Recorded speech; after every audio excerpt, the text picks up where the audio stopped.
હમણાં જ તાજેતરમાં વિસનગર નગરપાલિકાની ચૂંટણીમાં વોર્ડ નંબર 1માંથી બિનહરીફ ચૂંટાયેલા દીપકભાઈ મોદીની રેલવે ટ્રેક ઉપર લાશના 2 ટુકડા મળી આવતા સમગ્ર શહેરમાં ચકચાર મચી ગઈ હતી.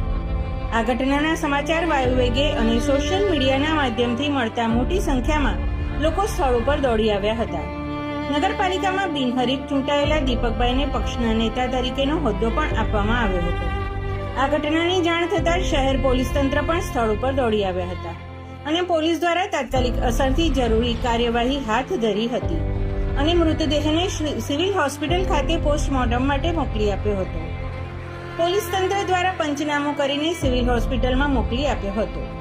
આ ઘટનાની જાણ થતાં શહેર ભાજપ પ્રમુખ, નગરસેવકો અને ભારતીય જનતા પાર્ટીના કાર્યકરો સ્થળ ઉપર દોડી આવ્યા હતા. વિસનગર શહેરના એક ટાવર બજાર પાસેની પારેખપોળમાં આવેલ શ્રી દ્વારકાધીશ પ્રભુજીની હવેલી ખાતે વૈષ્ણવો દ્વારા અધિક માસ દરમિયાન દરરોજ વિવિધ મનોરથોના દર્શનનું આયોજન કરવામાં આવ્યું છે.